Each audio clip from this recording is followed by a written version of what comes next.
Good evening and welcome to the North Metro Mayors Association's Coon Rapids Legislative Candidate Forum.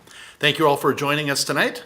My name is Jerry Cook and I am the Mayor of Coon Rapids. I am also tonight's moderator and Vice President of the North Metro Mayors Association. The North Metro Mayors Association was created in 1987 as a nonpartisan organization advocating for issues and opportunities of importance to the northern suburbs and the Twin Cities. I would like to thank the Anoka Area Chamber and the Metro North Chamber of Commerce for partnering with us on today's forum. Our goal in sponsoring tonight's Legislative Candidate Forum for House District 36A is to provide citizens with an opportunity to learn about the candidates' ideas and positions on issues that we believe are important to the future of our communities. Tonight, we will pose 5 prepared questions. Responses will be in rotating order with set time limits on their answers. I note that these limits are maximums and not minimums. We regret that we cannot cover all issues of interest tonight due to time constraints. We will focus on city and state governance, transportation, and finance questions. We expect that there will be more forums where other issues will be addressed. We will solicit questions from the audience. We will use as many of those questions as time permits. Please write your questions on the note cards available and give them to North Metro Mayor's staff, who will forward them to me. Questions will be addressed to each candidate, so please refrain from asking for response from specific candidates. I am pleased to introduce the candidates with us tonight. For House District 36A, Bill Marish and Zach Stephenson. Thank you both for being here. Each candidate will now have 2 minutes for an introductory statement, and then we will get started with the questions. And there was a coin toss, and we're going to start with Zach Stephenson. Well, thank you very much, Jerry, for being our moderator tonight. Thank you very much to the North Metro Mayors and the Chamber for hosting this debate, and to everyone in the room for coming tonight. This is a very important election we have coming up, and I really appreciate the chance to talk to all of you about the road we have in front of us. My name is Zach Stephenson, and I am a lifelong resident of the northern suburbs. I grew up right here in Coon Rapids, and I didn't get very far in life. I live a mile down the road from the house I grew up in. I have 2 little girls who are 6 and 3, and I'm a prosecutor for Hennepin County. My wife teaches English at Coon Rapids High School. I'm running for the Minnesota House because I'm really worried about the world that my 2 daughters are growing up in. I want it to be as good for them as it's been for me. And I think to achieve that, we need to make a number of changes here in Minnesota. The first thing is we need to build a world-class school system in Minnesota that starts with great universal early education, builds through rigorous K-12 education, and culminates in affordable higher education. We also need a healthcare system that has reasonable costs and access for everyone. And we need to protect our environment, clean air, clean water. But most of all, what I think we need to do in Minnesota is start working together. We need an end to the bickering and the name-calling and the game-playing that we're seeing in our government and in our politics. All you gotta do is turn on your TV for 5 minutes right now, and you can see that we need a big change in the way we do politics with all the negative ads we see on TV. Used to be a time in Minnesota where people worked together a lot better. I remember in the 90s we had a Republican governor and a Democratic legislature, and they worked together to get a lot of things done. They reached across the aisle and reformed our education system, kept our healthcare system strong, protected the environment. We can have that again in Minnesota, but we're gonna have to work on it, and that's what I would do if I got elected. Thank you.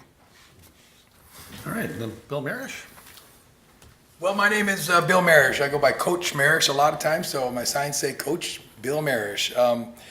I grew up in Blaine, right here in the Anoka Hennepin School District. Graduated from Blaine High School. I was a Bengal. Left for college and came back, and been at Champlain Park High School for 25 years. Been teaching for 29, coaching for a lot longer than that.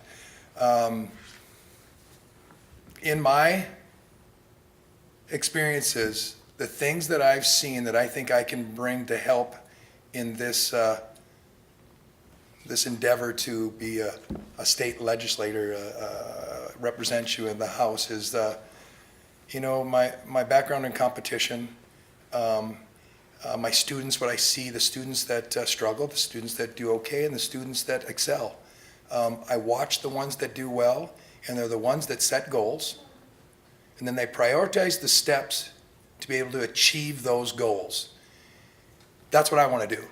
I think that's missing. We need to prioritize and make sure we're putting money where it's important for us. In this debate, in my questions, and my philosophy will come out, but I want to represent the people. I am just a regular guy.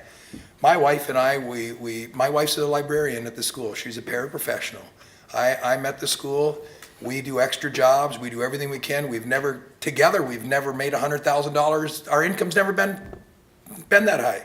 These things we talk about matter to us. I look at my paycheck. I have to set a budget. And the budget means you don't budge. And that's what you do. And that's what's not happening. And so these things that come up, they matter to me. And so when I answer the questions, it's the way that I think that would be best to help me, but it wouldn't matter. I will represent the people. Even if my idea might be slightly different, I will represent the people. All right, thank you. At this time, we will go to our prepared questions. This will be done in a rotating order with a rebuttal opportunity. There is a 2-minute time for the answer, and after each candidate has answered, there will be a rebuttal opportunity with a 45-second time limit. Let's see. So first, we're going to Bill Marish. What are the top 1 or 2 issues you hear about while campaigning? And if elected, what will you do to work in a collaborative way to address those issues? I will start with the number 1, and hopefully I can get to number 2 if I don't talk too much, right? Number 1 is healthcare. We've seen it's not even close. People at the door, they talk about the last 10 years and how the healthcare, the dollars have just gone. So I've watched it in my own check. I've watched I've got a great job and I've got sponsorship, from my employer, but oh my goodness, it's affecting us. Now it's come down a little bit, which is good, and hopefully it'll continue to come down. But how would I deal with it? Competition. Get more private businesses, open the state borders, let people compete to be able to provide a quality healthcare system and to be able to be innovative. Hey, the other thing would be hospitals disclosure. You have to know the prices. Emergency rooms, I need to know. Listen, I was knocking on the door and a guy said, I was checking out of the hospital and the bill was, he said, I need to pay my bill. And they said, what? And he goes, I need my bill. And they gave it to him and it was $76,000. And his wife took out a checkbook and she was about to write the check. And they said, what are you doing? Oh, don't I have to pay the bill? And she, but don't you have insurance? And he goes, no, I don't. Who do I make the check out to? And they said, hold on. 20 minutes later, they came back to him. The bill all of a sudden was $38,000. I don't even get that. I don't even know how that happens. But how did all of a sudden it be, why was it $76,000 and all of a sudden it's $38,000? Something's going on. Bad actors have to be identified. We have to know the price before I ever go in, what it costs. Didn't even get to my second one, but that would be just stop the wasteful spending. Lower taxes can happen if we stop wasteful spending. But healthcare is the number 1 thing I hear at the doors. Thank you. Zach, would you like me to repeat the question? No, that's okay. The number 1 issue that I hear at the door is healthcare. People are very concerned with the cost increases both in the insurance and the prescription drug marketplaces, and I share that concern as a middle-class family member. I'm seeing my costs go up considerably as well. For me, I think that this question starts with accountability. We need to hold the insurance companies and the drug companies accountable for some of the reckless price increases we've seen in recent years. We saw, for example, the EpiPen a couple years ago go up 400%. That isn't because it got so 400% more expensive to make the EpiPen. It's because they knew that people needed it and that they were willing to pay it. That's wrong to take advantage of people in that situation, and we should hold them accountable. As a prosecutor, I know a thing or two about holding people accountable for their actions. We need to make sure that everyone has access to affordable health care. Another policy option that would help with that is allowing everyone the opportunity, if they choose, to buy into Minnesota Care, which is a program that the government operates. You are paying for that program. You should have the opportunity to buy into it if that's your choice. And that would give everyone an affordable option available to them. The second issue I hear about a lot at the doors is education. And that's important because education is what makes Minnesota a great place to live. Our collective commitment to education is what has made Minnesota a wonderful state. But we need to be doing better. on all stages of education, from early education to K-12 education to higher education. We need more rigorous standards in our schools. We need to get class sizes down. We need to make sure that every kid has an early education. And we need to make sure there's a lot of different options for higher education. We need to reprioritize vocational education. People who want to go into those trades, those are great paying jobs, rewarding careers. Not every kid's going to go to college. We need to make sure that every option is available. All right, thank you. Now there's an opportunity for a 45-second rebuttal from each candidate, starting with Bill Marish. You know, Minnesota Comprehensive is gone. Went to MNsure and it's failed. Obamacare, affordable health care, whatever you want to, it's failed. And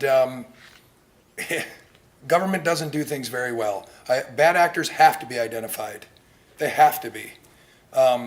If you want to turn it over to a single contract, single payer, government insurance, whatever, you can't afford it.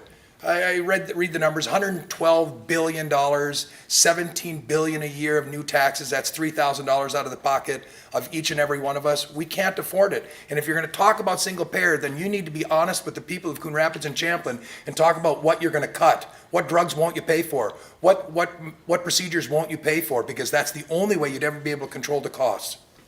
All right, thank you. Zach Stevenson, 45 seconds. I guess my only comment would be that allowing anyone to buy into Minnesota Care is not a single-payer program. Minnesota Care is a government program, and what I'm suggesting is that if people want the option of paying premiums and participating in that program, they could do so. So I hear what Bill is saying about single-payer. I'm not sure I agree with everything he said, but that's not the policy proposal that I was advocating for. All right, thank you. The next question, and this will first go to Zach Stevenson. Both parties agree that increased funding is needed for road and transit system improvements. How would you propose those funds be raised?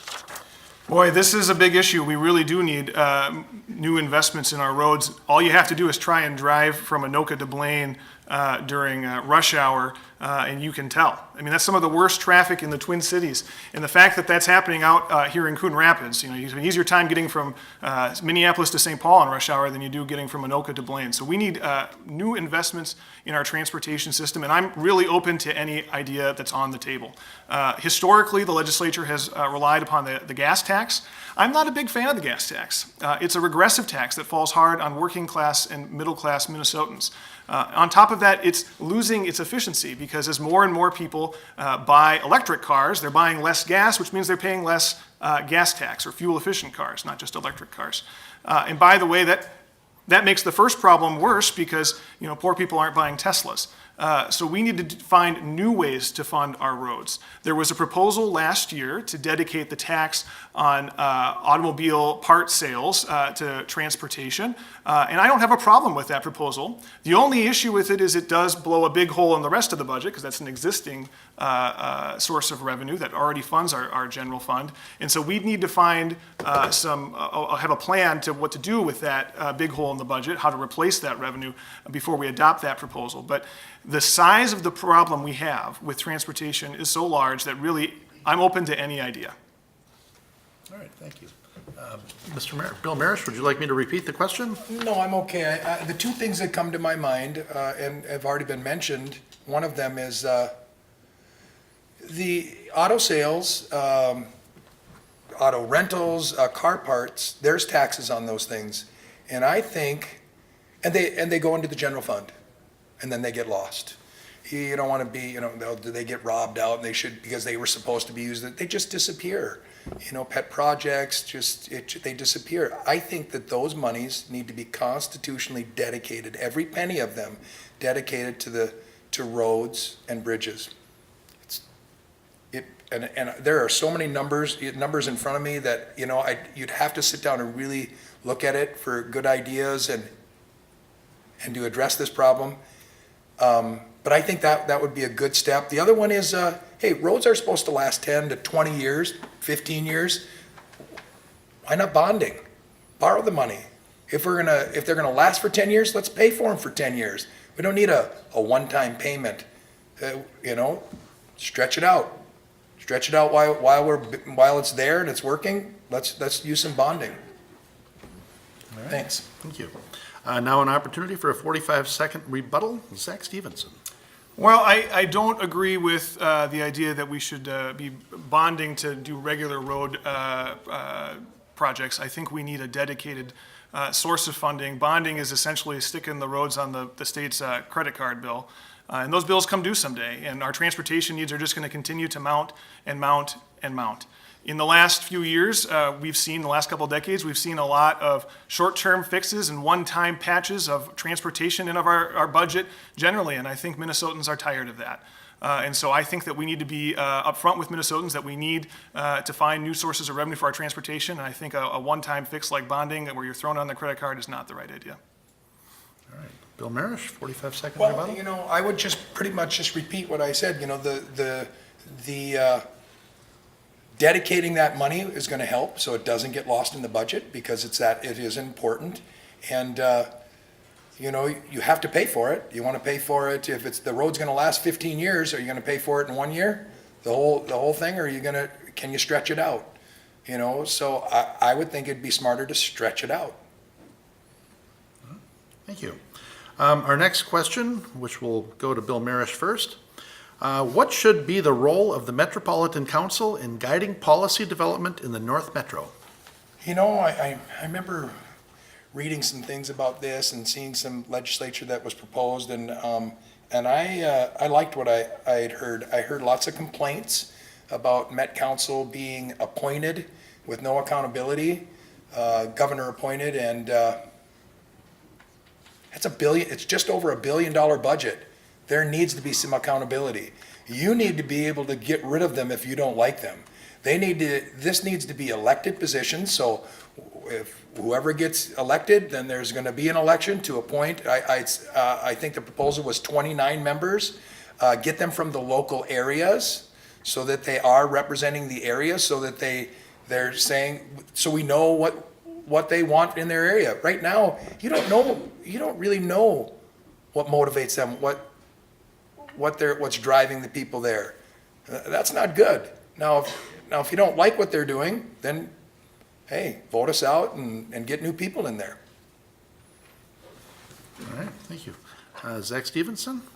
Well, I think the Metropolitan Council is an institution that has done a lot of really important and great work in the Twin Cities, and it's been a nation-leading institution over many years. But it's also many decades old at this point, and any institution that's been around for decades could use new ideas and reform, and the Met Council is certainly no exception there. I agree that we should institute some more accountability with the Met Council, but I think I'd take a slightly different approach than what Bill just suggested. Instead of electing people directly to the Met Council, I favor the idea of incorporating some local government officials who are elected, mayors of cities or city council members, onto the Met Council. I don't think we need to have more elected positions. The ballot is already really long. The Met Council mostly deals with issues relating to wastewater and water processing and then development issues. These are issues that the average voter doesn't pay a tremendous amount of attention to.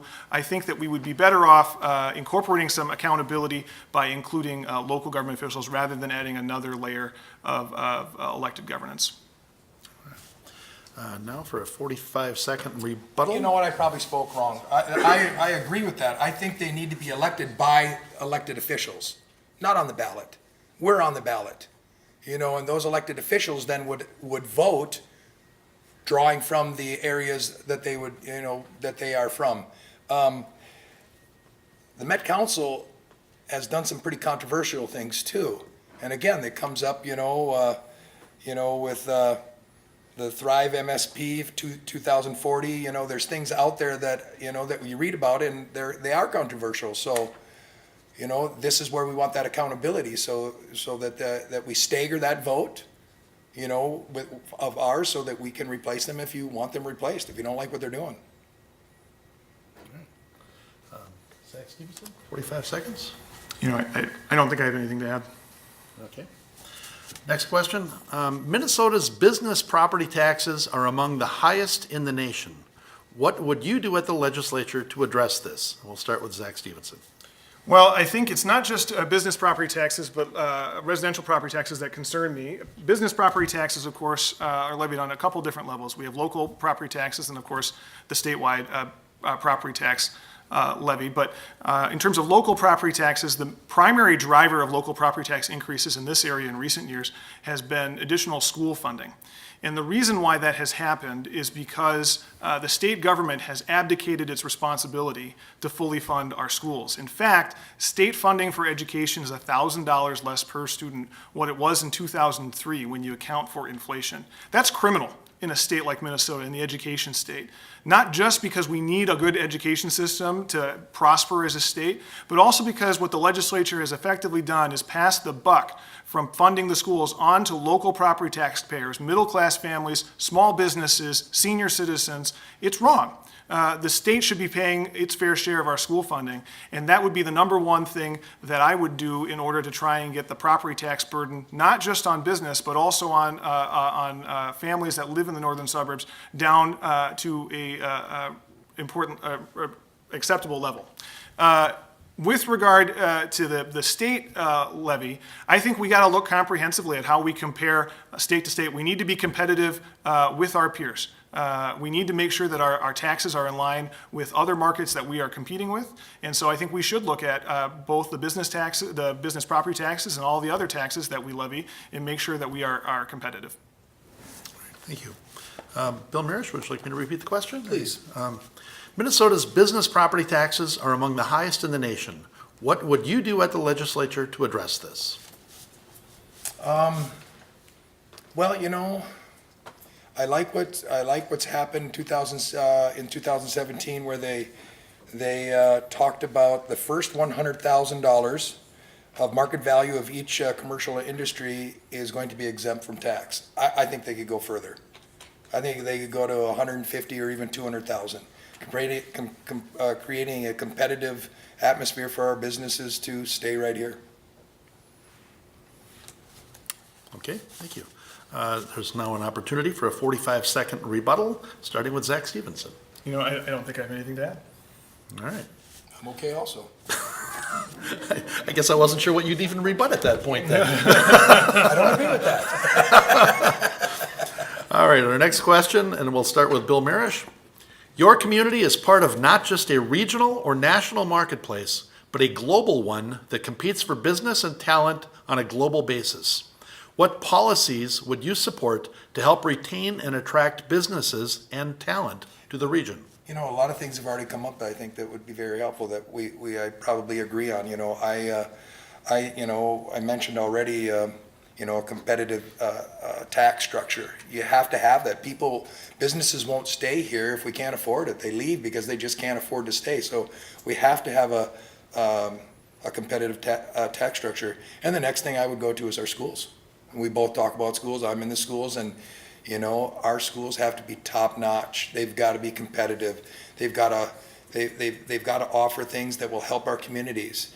Our kids need to have options in the classes. The rigor's got to be great.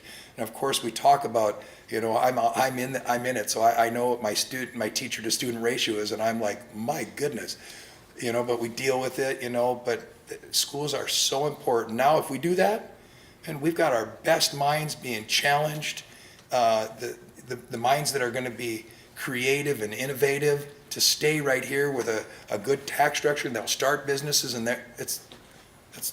we want our people to stay right here in Minnesota. All right, thank you. Zach Stevenson, would you like me to repeat the question? No, that's okay. I think that in order to address this question, you got to start by asking yourself, why are businesses here in the first place? Why is our economy strong in the first place? And it's no secret, businesses are not here because of the weather. They're not here because of our taxes. They're here because of our people. Because we have highly educated, highly skilled, hardworking people in this state. The type of people who build Fortune 500 companies. People like Earl Bakken, who founded Medtronic in his garage. And he was able to do that because he got a high quality education in our schools right here in Minnesota. And so we need to continue to have world-class schools in Minnesota. And as I've said a few times in this debate, we've fallen back on that. We've seen class sizes rise. My wife's class sizes are up to 35, 36 kids in the class at Coon Rapids High School. That's just way too big. We need to get those down. We know that early education is the silver bullet in terms of having a really strong future for every kid. We need to be doing more on early education to make sure every kid has an early education. The other things that we can be doing are trying to get those healthcare costs down, because boy, businesses struggle with healthcare costs, particularly small businesses. My parents have owned and operated a small business in this area for decades now, and I know how much they struggle with the cost of healthcare. And if we can get the cost of healthcare down, it will help businesses right here in Minnesota. Also, transportation is a big one. You know, businesses need to be able to move people and merchandise from place to place. Those traffic jams on Highway 10 every morning are costing people money. We need to fix our roads. All right, thank you. Now there's an opportunity for a 45-second rebuttal, starting with Bill. I probably wouldn't rebut much. I would, underscore the things that he said, because they're important. I think there are businesses that do leave. We have great businesses, but we have businesses that, will leave because of our tax structure. I think that some of the regulations, even our Medtronics people will talk about it. Oh my goodness, they want to do stuff. They're so innovative. They're always pressing pushing the envelope, and yet they can't. The government wants to step in and control. So, but otherwise, the things that Zach said, I agree with lots of those things. They're just, just different ideas of how to solve those problems. Thank you. Any rebuttal, Zach? Well, I would say that I think that while we should be mindful of our tax structure, we need to have a competitive tax structure, and we also do need to make sure that our regulations are as efficient as possible. The overriding reality here is what makes Minnesota's economy go is its people. And so if we're going to have a great economy, we need to continue to invest in our people. All right, thank you. We are now up to the audience questions, and I believe that, and the way this is going to work, there will be, we're going to use the audience questions. There will be a 1-minute time limit for the response, and we won't be doing the rebuttals on this. So we'll start with Zach Stevenson, and you'll have 1 minute to respond. And it says that's a yes or no question, so maybe less than a minute, huh? Of course, we'll see how that goes. Do you believe humans are a major cause of climate change? Yes. Having said yes, I want to say more, which is that we have an obligation to fight it. We know that climate change is changing Minnesota right now. We're seeing our beloved northern woods recede. We're seeing waters getting warmer, more algae blooms in the late summer in our lakes and rivers that make it harder to swim and to fish. We're seeing extreme weather events, some of the largest rainfalls on record. Each year is among the warmest years on record. We can see the visible signs of climate change changing our way of life every day. And if we want Minnesota to be the same for our grandchildren as it's been for us growing up, we have to take action, and we have to do it now. All right, thank Could you repeat the question for me, I please? can. A yes or no question. Do you believe humans are a major cause of climate change? No, I do not. We are responsible. This earth it was given to us by a supreme creator. It was created for us to live on. And we are responsible for taking care of it. If the street's dirty, stop and pick up the street. If the garbage is laying around the park, go pick it up. If the climate is changing and it's getting warmer, then we need to do our part to cool it. If it's cooling, we need to do our part to warm it up. It's our earth. We have to take care of it. But if you think that climate change is happening because of the things that men are doing, then we have just those things. But the climate changing is not mostly done by man. It's by nature. It's by what's happening out there. Volcanoes, all the natural things that are happening. We need to do our part to take care of it, always. Thank you. So, question 2, we'll start with Bill Marish. Do you support sanctuary cities and states? Why or why not? Well, no, I wouldn't think anyone that has to do with the law would support that. You can't support that. There are laws. We're a country based on laws, and you have to enforce them. I mean, you just have to. There are things that come up that we could discuss on helping people in the area, but you have to. I don't know what else to say, but there's laws. You can't pick and choose what laws you enforce. You just can't. Thank you. Zach, do you support sanctuary cities and states? Why or why not? Well, I'm a prosecutor. It's my job to enforce the law. That's what I do every day at work, is enforce the law. And I think when a lot of people hear the term sanctuary city, what they imagine is that the laws aren't going to be enforced. And I'm certainly not in favor of that because, I have a family to feed. I enforce the law. But there's another aspect of this too, which is how are we going to enforce the laws? What is the best way to keep our community safe? And as someone who works in law enforcement, I can tell you conclusively that having local law enforcement enforcing federal immigration laws makes us less safe because it makes it so that people do not want to cooperate. I have seen people arrested by Immigration and Customs Authority out of the courthouse during trials. And that makes it so that witnesses don't want to come to court.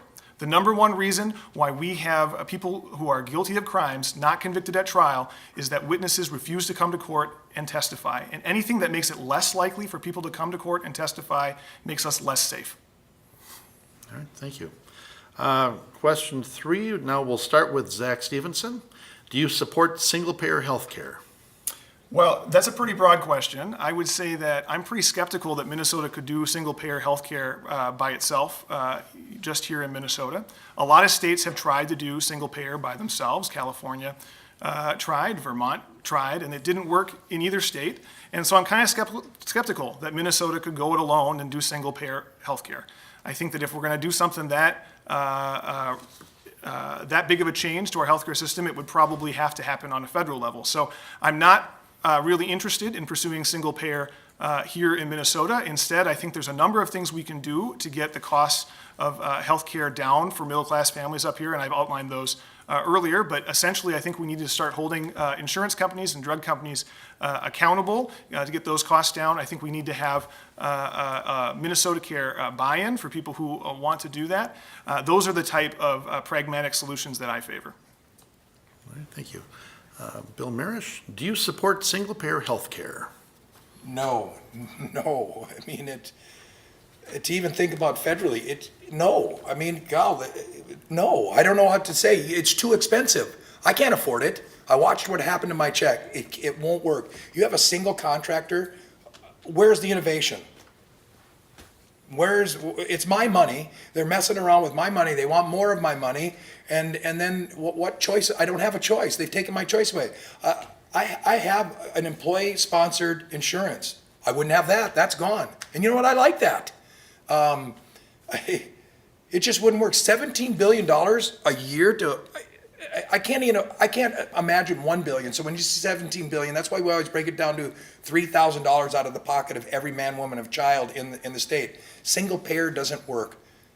There's no profit involved. There's no drive to be innovative. There's no drive to be a better. It doesn't work. Sorry, I was just going through looking. Most of these questions are various themes on the same themes here. So this one now we'll start with Bill Marish, and it's another one on health care, and it's ACA and Obamacare, and they're looking for explain the difference in your opinion between ACA and Obamacare. Same thing, isn't it? I think they're the same thing. The affordable health care, I think they're the same thing. I don't think they've worked. They haven't succeeded. So I'm not sure what the question is. I have kind of talked about some different things that I think would help. I think prices need to be disclosed so we know it. We need to know what they cost. So these weird bills to insurance companies, and then wait a minute, you don't have insurance, and so then what did it really cost to identify bad actors, to be able to control that, to be able to. Oh, god darn it, my brain's going here, but because I'm not sure what the question really is, but they're the same thing, and they don't work. It hasn't worked. It's proved. It's a proven failure. All right. So Zach Stevenson on healthcare, ACA and Obamacare. Explain the difference in your opinion. Well, as I understand it, the Affordable Care Act is the bill that was passed into law during my administration, and Obamacare is the nickname that people gave to the policies that came out of that bill. So I think they are largely the same thing. I think that there were a lot of good things in that legislation. I particularly think that it was good to ban the discrimination on pre-existing conditions. And I talk to a lot of people every day who are terrified about losing their coverage because of pre-existing conditions if that were to come back. And so I think that there is always room for improvement and reform, but there were important steps forward that we took when the Affordable Care Act was passed. All right, thank you. We're going to do one last question, and given your answers earlier, I think this is kind of a softball, but, and we'll start with Zach Stevenson. Do you support reform that would have local elected officials serving on the Met Council? And if not, what reforms would you propose? I do support that. I think that local government officials are accountable to their voters. They know the needs of their community. I think incorporating some local government officials into the Met Council, while also continuing to have some people who have a more regional approach or a more policy-specific knowledge, would be a great way that we could reform a very important institution to Minnesota. All right, thank you. Bill Marish, 1 minute. Do you support reform that would have local elected officials serving on the Met Council? And if not, what reforms would you propose? Well, I do. So the if not is moot. I do support that. I think there's been some the movement they're making is good. Moving from 17 to 29, to have them elected to be accountable for, I support that. All right, thank you. That is the end of our questions for this forum, and we will now go to the closing statements of our candidates in reverse order of opening statements. So 60 seconds max per candidate for closing statement. We'll be starting with Zach Stevenson. Well, thank you again, Jerry, for having us here tonight. This was a very informative discussion. The people of this area have a very clear choice in front of them. This is a very important election coming forward. We have a choice about whether we want Minnesota to continue on the path that has made us a prosperous state with a great quality of life. Are we going to continue to have a world-class education system in Minnesota?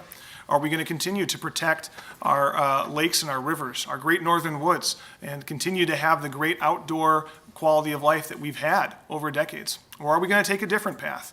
To me, that choice is very clear. I will stand up every day for the Minnesota that I love, that I grew up in, that I want my children and my grandchildren to enjoy as much as I did. I will ask for your vote, and I thank you for your time. Thank you. Closing statement, Bill Marish.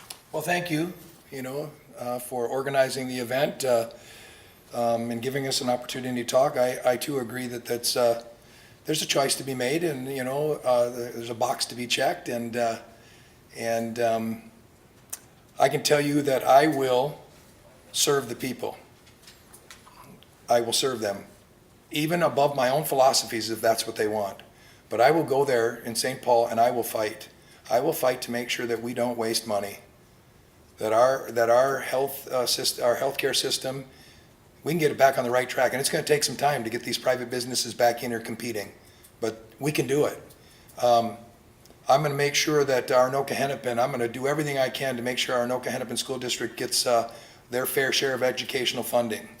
I will do everything I can to stop the wasteful spending. It just has to be stopped. There has to be accountability. My name is Coach Bill Marish. Thanks for having me here and letting me speak, and I hope I can get your vote on November 6th. God bless you. Thank you. That brings us to the close of this round. We would like to thank the candidates, the audience, the cable TV staff, Anoka Area Chamber of Commerce, Metro North Chamber of Commerce, and the City of Coon Rapids for hosting this forum. Please remember to vote on or before Tuesday, November 6th. Thank you. Good night.